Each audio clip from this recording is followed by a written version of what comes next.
Halo teman-teman, Assalamualaikum warahmatullahi wabarakatuh. Di pertemuan sebelumnya, kita kan sudah membahas mengenai unsur senyawa campuran. Nah, hari ini kita akan membahas gimana cara untuk memisahkan campuran. Selain itu, kita juga akan membahas mengenai asam, basa, dan garam.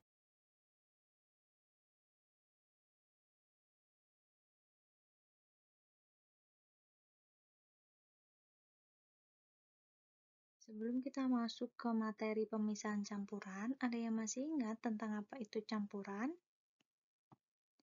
Jadi, campuran itu adalah suatu materi yang terdiri atas dua zat atau lebih yang masih mempunyai sifat zat asalnya. Nah, untuk memisahkan zat-zat penyusun campuran ini atau untuk memperoleh zat murni, itu bisa dilakukan dengan pemisahan campuran. Pemisahan campuran itu bisa dilakukan dengan cara fisika dan juga cara kimia. Tapi yang akan kita pelajari hari ini adalah metode pemisahan campuran dengan cara fisika. Berikut ini adalah metode untuk memisahkan campuran. Di antaranya ada penyaringan atau filtrasi, kemudian ada sentrifugasi, ada juga sublimasi, kromatografi, dan destilasi atau penyulingan. Metode pemisahan campuran yang pertama adalah penyaringan atau filtrasi. Jadi, filtrasi itu adalah metode pemisahan campuran yang digunakan untuk memisahkan cairan dengan padatannya. Jadi kan biasanya ada padatan yang tidak bisa larut ke dalam cairannya itu kan. Nah, itu bisa dipisahkan dengan cara filtrasi. Prinsip dari pemisahan campuran dengan cara filtrasi itu adalah didasarkan pada perbedaan ukuran partikel zat-zat yang bercampur. Jadi kan tadi padatannya itu pasti mempunyai ukuran partikel yang lebih besar daripada cairannya. Nah, nanti padatannya itu akan tertinggal di dalam penyaringnya. Jadi, yang lolos dari penyaring itu hanya yang cairannya aja, makanya nanti bisa kepisah antara cairannya dengan padatannya, dan diperoleh zat murni berupa cairan dan padatan tadi. Hasil dari penyaringannya itu disebut dengan filtrat, sedangkan sisanya itu disebut dengan residu. Contoh penerapan filtrasi itu bisa digunakan untuk memisahkan air dari pasir atau untuk menjernihkan air. Kemudian bisa juga digunakan untuk memisahkan santan dari ampas kelapa. Cara pemisahan campuran yang kedua adalah sentrifugasi. Jadi prinsip dari pemisahan campuran dengan cara sentrifugasi itu sama dengan yang filtrasi tadi. Jadi didasarkan pada perbedaan ukuran partikel. Tapi metode sentrifugasi ini digunakan sebagai pengganti filtrasi ketika partikel padatan yang mau dipisahkan itu ukurannya sangat halus dan tidak bisa dipisahkan dengan cara yang filtrasi tadi. Dengan kertas saring itu nggak bisa dipisahkan. Maka digunakan pemisahan campuran yang sentrifugasi ini. Nah, jadi kalau pemisahan campuran dengan sentrifugasi ini menggunakan suatu alat. Alatnya bisa dicermati seperti gambar di bawah. Sentrifugasi bisa digunakan untuk memisahkan sel-sel darah merah dan sel-sel darah putih dari plasma darahnya. Jadi kan darah itu komponennya ada sel darah merah, sel darah putih, plasma darah, keping darah, dan lain sebagainya. Nah, itu bisa kita pisahkan masing-masing dengan menggunakan metode sentrifugasi ini. Gitu. Jadi nanti akan terbentuk suatu lapisan-lapisan, di mana lapisan yang paling bawah itu adalah sel darah merahnya, kemudian yang tengah itu sel darah putih, kemudian yang paling atas itu nanti ada plasma darah. Metode pemisahan campuran yang selanjutnya adalah destilasi atau penyulingan. Jadi kalau penyulingan atau destilasi ini digunakan untuk memisahkan campuran yang sama-sama zat cair. Jadi yang bercampur itu sama-sama zat cair. Nah, prinsip kerja dari destilasi itu didasarkan pada perbedaan titik didihnya. Jadi, dua zat cair yang saling bercampur itu punya titik didih yang berbeda. Nanti, zat cair yang punya titik didih lebih rendah akan menguap lebih dulu ketika dipanaskan. Dan yang punya titik didih lebih tinggi akan ketinggalan di bagian labu destilasinya gitu. Pemisahan campuran secara destilasi ini biasa digunakan untuk penyulingan minyak bumi. Selain itu, bisa juga digunakan untuk memisahkan air dan alkohol. Jadi biasanya alkohol itu kan ada kandungan berapa persen gitu kan. Misalkan alkohol 70%. Itu kan artinya 70%-nya itu adalah alkohol dan 30% sisanya itu adalah air. Nah, air sama alkoholnya itu bisa kita pisahkan dengan cara destilasi ini. Caranya adalah campuran air alkohol tadi kita masukkan ke dalam labu destilasi di rangkaian alat ini. Setelah itu kita panaskan menggunakan lilin atau bunsen juga bisa. Kemudian air dan alkohol itu kan punya titik didih yang berbeda. Titik didih air itu adalah 100 derajat Celcius, sedangkan alkohol itu titik didihnya sekitar 78 derajat Celcius. Jadi, titik didihnya lebih rendah punyanya si alkohol. Nah, ketika mereka dipanaskan, itu kan yang punya titik didih rendah akan menguap lebih dahulu. Jadi, di sini alkoholnya menguap lebih dahulu, sedangkan airnya itu akan tetap ketinggalan di bagian labu destilasinya. Nah, alkohol yang sudah menguap itu nanti akan terdinginkan di bagian yang miring itu. Nah, jadi di situ tuh nanti ada air yang mengalir sehingga akan mendinginkan alkohol yang melewati bagian itu. Sehingga nanti alkoholnya akan menjadi embun, menjadi tetes-tetes alkohol. Jadi tadi dari uap, dia berubah jadi tetes-tetes alkohol. Nah, setelah itu dia akan masuk ke dalam bagian gelas yang ada di sebelah kanan itu. Jadi nanti alkoholnya udah murni, sedangkan airnya masih tetap ketinggalan di bagian labu destilasinya tadi. Gitu ya. Ingat-ingat kalau destilasi itu prinsipnya berdasarkan perbedaan titik didih. Metode pemisahan campuran yang selanjutnya adalah kromatografi. Kromatografi merupakan metode pemisahan campuran yang didasarkan pada perbedaan kecepatan merambat antara partikel-partikel yang bercampur.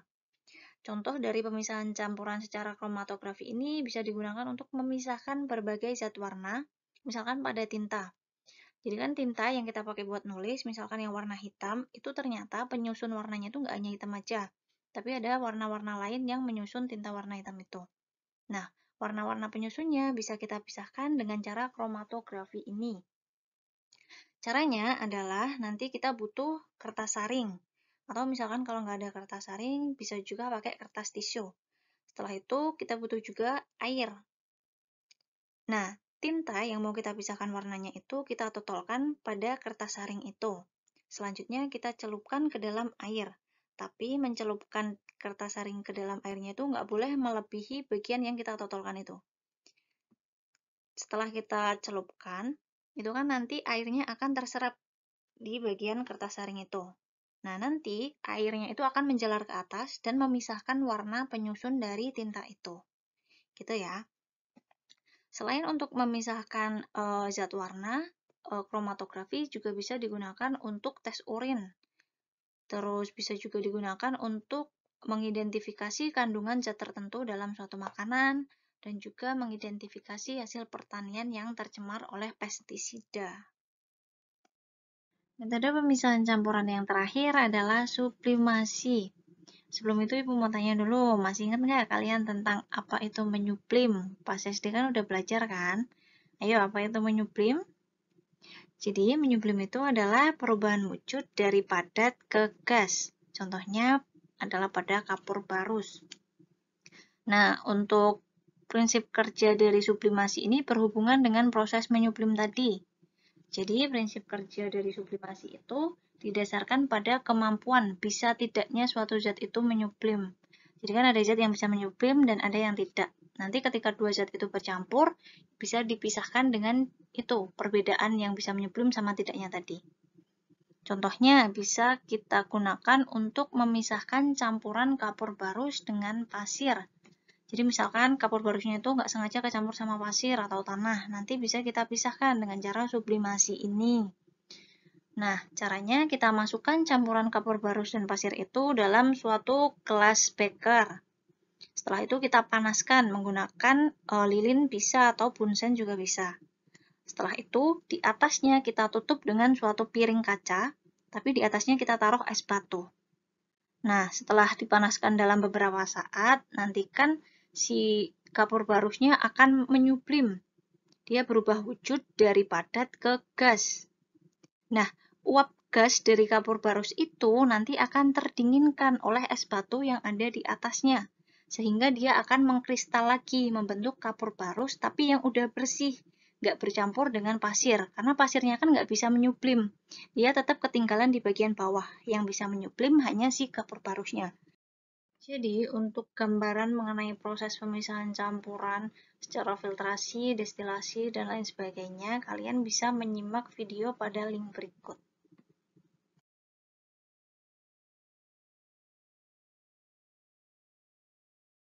Oke, sekarang kita akan masuk ke pembahasan mengenai asam, basa, dan garam. Di pertemuan sebelumnya, kita udah belajar mengenai campuran homogen dan heterogen. Kemarin, salah satu contoh campuran homogen itu kan ada larutan. Jadi kalau larutan itu dia masuknya ke dalam campuran homogen. Larutan itu dibagi menjadi 3. Ada yang asam, basa, dan juga garam. Nah, untuk perbedaan dari asam, basa, dan garam itu kita akan pelajari di pembelajaran hari ini. Larutan asam memiliki beberapa ciri-ciri, di antaranya adalah yang pertama, bersifat korosif. Jadi korosif itu artinya bisa menyebabkan berkarat. Kemudian yang kedua, memiliki pH kurang dari 7. Apa itu pH? pH itu adalah suatu derajat yang digunakan untuk menentukan suatu zat itu bersifat asam atau basa atau netral kayak gitu. Itu namanya derajat keasaman atau pH. Nah, kalau misalkan suatu larutan itu sifatnya itu netral, dia punya pH di angka 7. Pas 7 itu berarti netral. Kalau di bawah 7 itu berarti asam. Kalau di atas 7 itu sifatnya basa. Itu ya. Jadi kalau asam itu pH-nya kurang dari 7. Kemudian ciri-ciri yang ketiga, memiliki rasa yang asam. Ciri-ciri selanjutnya dapat mengubah kertas lakmus biru menjadi merah. Jadi kertas lakmus itu adalah indikator yang digunakan untuk menentukan suatu larutan itu bersifat asam, basa, atau netral. Nanti akan kita pelajari juga di bagian selanjutnya. Intinya kalau larutannya asam itu mengubah lakmus biru menjadi merah. Kemudian ciri-ciri yang terakhir itu menghasilkan ion H+ dalam air. Contoh dari larutan asam itu ada jeruk. Nah, jeruk itu dia mengandung asam sitrat. Kemudian ada asam cuka yang mengandung asam asetat atau CH3COOH. Ada juga aki. Aki itu mengandung asam sulfat atau H2SO4. Terus ada juga asam lambung yang mengandung asam klorida atau HCl. Selain memberikan dampak positif, asam itu juga mempunyai dampak negatif. Salah satunya adalah hujan asam. Kalian pernah dengar nggak tentang hujan asam? Jadi hujan asam itu adalah kondisi ketika air hujan yang turun ke bumi itu pH-nya kurang dari 7. Nah, itu berarti kan dia bersifat asam. Kenapa hujan asam itu bisa berdampak negatif? Yang pertama, hujan asam itu bisa menyebabkan kerusakan pada bangunan, pada gedung-gedung atau patung-patungnya. Kemudian yang kedua, menyebabkan kematian pada tumbuhan. Yang ketiga, menyebabkan kerusakan bahan yang terbuat dari logam. Karena tadi kan asam bersifat korosif kan, bisa menyebabkan perkaratan. Jadi misalkan nanti ada pagar rumah atau apapun yang berasal dari logam itu bisa berkarat. Kemudian yang terakhir, apabila hujan ini masuk ke sungai, nanti bisa menyebabkan biota airnya seperti ikan dan makhluk-makhluk hidup lain bisa mati. Hujan asam bisa terjadi karena kadar gas belerang dioksida atau SO2 dan nitrogen dioksida atau NO2 di atmosfer itu sangat tinggi.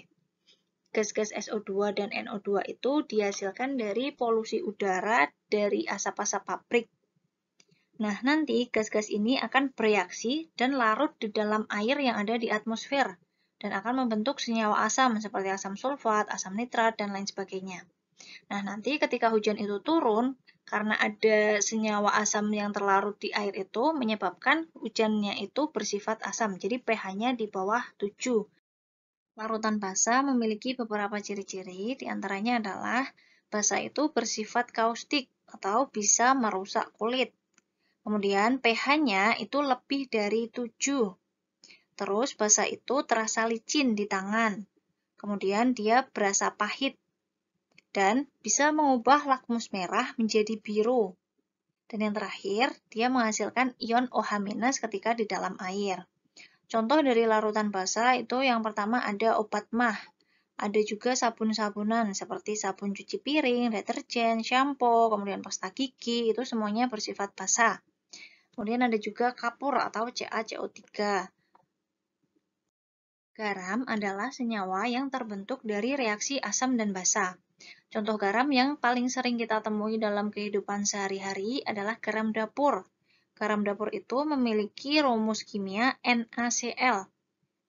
Nah, selain NaCl ada juga CaCl2, ada ZnSO4, dan NaNO2. Garam memiliki sifat yaitu rasanya manis, asin, atau hambar. Kemudian pH-nya itu sama dengan 7, jadi netral garam itu, pH-nya pas di angka 7. Terus garam itu tidak mengubah warna kertas lakmus. Jadi yang merah nanti tetap merah, yang biru tetap biru, tidak berubah kertas lakmusnya. Kemudian yang terakhir, dia tidak menghasilkan ion H+ atau ion OH-. Bagaimana sih senyawa garam itu bisa terbentuk? Jadi, senyawa garam itu bisa terbentuk melalui reaksi asam dan basa, atau biasa disebut dengan reaksi netralisasi. Jadi, ketika asam dipertemukan atau direaksikan dengan basa, itu akan menjadi netral, atau menghasilkan garam tadi, plus air. Gitu. Contohnya adalah ketika kita mereaksikan HCl plus NaOH. HCl itu dia bersifat asam, sedangkan NaOH itu bersifat basa. Akan menghasilkan NaCl plus H2O. NaCl itu adalah garam dapur tadi, dan H2O itu adalah air. Jadi asam plus basa nanti akan menghasilkan garam plus air. Contoh penerapan reaksi netralisasi dalam kehidupan sehari-hari itu adalah pada pengobatan sakit MAH. Jadi, orang yang sakit MAH itu dikarenakan kondisi kadar asam lambungnya itu sangat tinggi. Nah, untuk menetralkannya, maka diperlukan senyawa yang bersifat basa. Obat MAH itu, dia termasuk senyawa yang bersifat basa. Jadi, ketika kita minum obat MAH, itu dia bisa menetralkan asam lambung yang tinggi. Jadi kan asam ketemu basa nanti akan jadi netral, sehingga nanti bisa sembuh setelah minum obat MAH itu. Gitu ya. Contoh lainnya bisa digunakan untuk pengobatan akibat serangatan serangga, perlindungan terhadap kerusakan gigi, dan pengolahan tanah pertanian.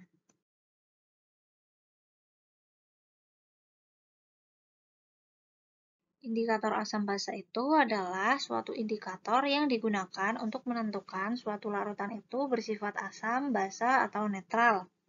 Nah, indikator asam basa itu ada yang indikator buatan dan ada juga yang alami. Kalau yang indikator buatan itu kita bisa menggunakan kertas lakmus atau kertas indikator universal, atau bisa juga menggunakan pH meter.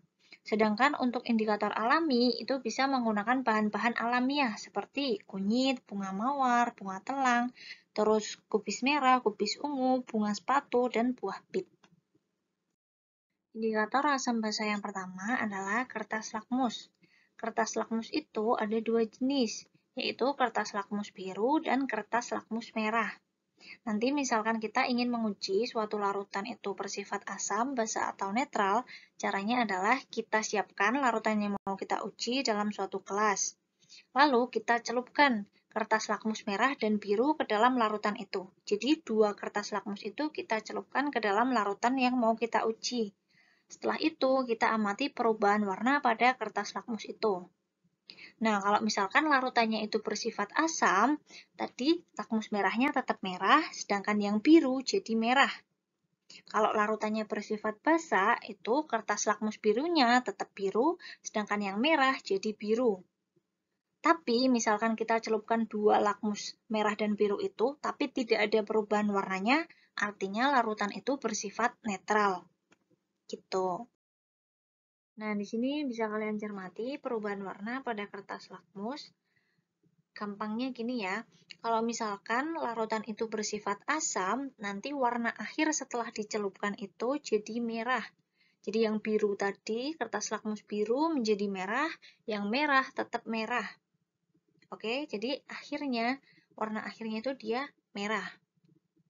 Sedangkan untuk larutan basa, itu warna akhirnya setelah dicelupkan itu jadi biru. Yang biru tetap biru, yang merah jadi biru. Gitu. Kalau untuk larutan netral, setelah dicelupkan dua kertas lakmus, warnanya nggak ada perubahan. Jadi yang biru tetap biru, yang merah tetap merah. Nggak ada perubahan sama sekali, berarti itu larutannya netral. Gitu ya, paham belum? Kalau misalkan belum paham, kalian bisa nyimak di video. Nanti kalian pasti jadi lebih paham, tahu gambarannya proses praktikumnya tuh kayak gimana. Indikator yang selanjutnya adalah indikator universal. Jadi, indikator universal itu adalah sebuah kertas dengan beberapa warna yang bisa digunakan untuk mengukur nilai pH sebuah larutan. Cara menggunakannya adalah nanti kita langsung aja celupin kertas indikator universal ini ke dalam larutan yang akan kita uji. Nah, nanti kita tunggu beberapa saat, setelah itu kertas itu akan berubah warna. Jika kertas itu udah berubah warna, nanti kita bandingkan warna yang berubah itu dengan warna-warna yang ada di belakang wadah indikator universal tadi. Setelah kita temukan warna yang cocok, warna yang sama persis, nanti kita perhatikan angka di atasnya. Nah, angka-angka itu adalah angka yang menunjukkan pH larutan yang kita uji tadi. Gitu. Sebelumnya, kita siapkan terlebih dahulu alat dan bahan yang akan kita gunakan untuk praktikum asam dan basa.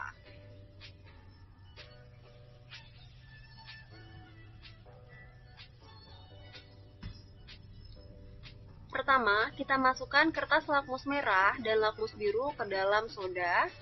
Nah, di sini terlihat pada lakmus merah, dia tetap berwarna merah, dan untuk lakmus biru berubah menjadi warna merah. Ini artinya larutan soda bersifat asam.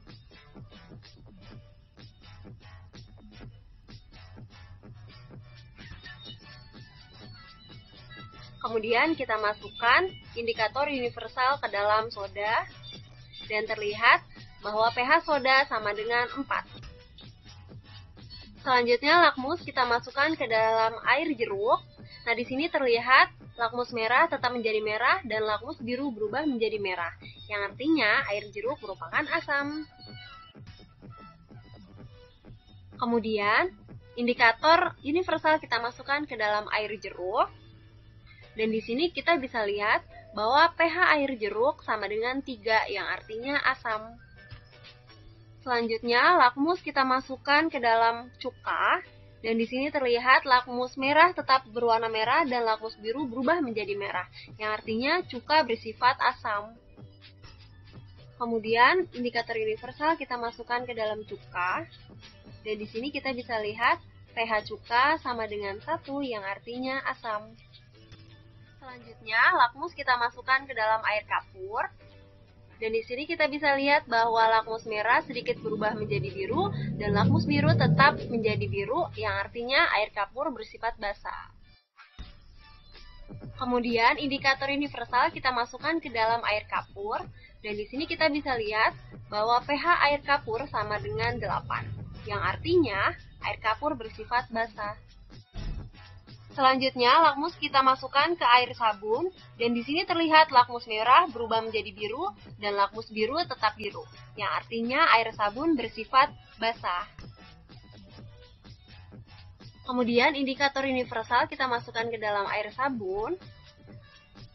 Nah, di sini kita bisa lihat ya, pH air sabun sama dengan 12, yang artinya air sabun bersifat basah. Selanjutnya, lakmus kita masukkan ke air suling, dan di sini terlihat lakmus merah dan biru tidak berubah warna, yang artinya air suling bersifat netral.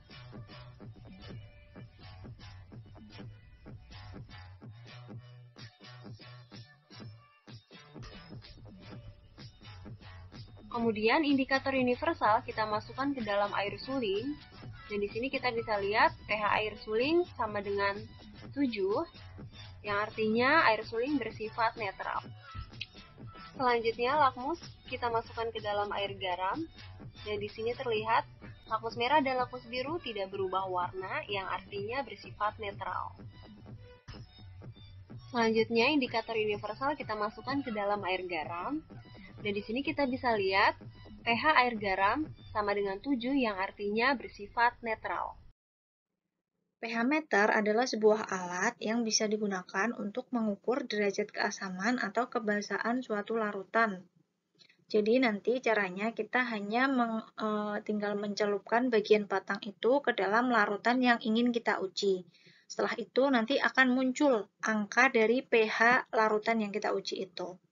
Jadi cukup simpel kalau menggunakan pH meter ini. Untuk menentukan suatu larutan bersifat asam, basa, atau netral, kan tadi bisa digunakan kertas lakmus atau kertas indikator universal. Tapi selain dua indikator tadi, bisa juga digunakan indikator alami.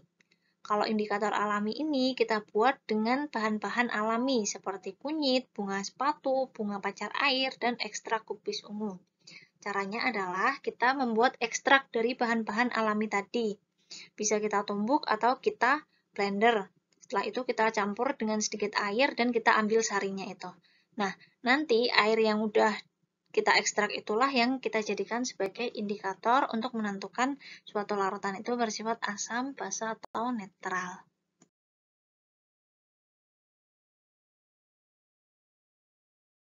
Nah, tugas hari ini adalah kalian harus membuat indikator asam basa alami. Jadi panduan untuk membuatnya, gimana alat bahannya, gimana langkah kerjanya, ada di dalam LKPD yang berjudul Indikator Asam Basa Alami. LKPD-nya bisa kalian download di Google Classroom ya. Jadi setelah kalian download LKPD-nya di Google Classroom, nanti kalian praktikkan cara membuat indikator asam basa alamiah. Kemudian nanti hasil dari pengamatan dan percobaan kalian masukkan ke dalam LKPD. Jadi bisa kalian kerjakan di Word langsung, atau misalkan nanti LKPD-nya mau kalian print dulu, terus kalian tulis juga boleh. Atau mau ditulis di buku tulis langsung juga nggak apa-apa kalau nggak mau ngeprint.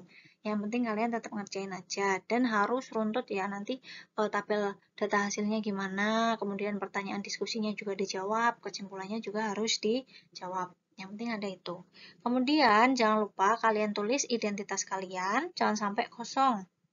Dan kalian juga harus menyertakan foto. Jadi nanti ketika kalian melakukan percobaan itu, kalian foto. Minimal boleh 2 foto lah. Kemudian nanti dilampirkan di bagian Word-nya atau dilampirkan langsung di Classroom-nya juga boleh. Gitu ya. Jadi nanti kalau misalkan kalian ada kesulitan untuk membuat ini, bisa minta bantuan kepada orang tua kalian. Jadi nanti setelah kalian melakukan percobaan, itu kan nanti akan diperoleh hasil dari percobaannya berupa perubahan warna pada indikator yang kalian buat kan. Nanti kalian cocokkan dengan literatur yang ada di buku. Atau bisa juga cari di internet. Nah, nanti kalian lihat perubahan warnanya, kalau jadi warna ini itu berarti larutannya bersifat asam atau basa, kayak gitu. Boleh cari di internet atau di buku paket itu ada. Gitu ya.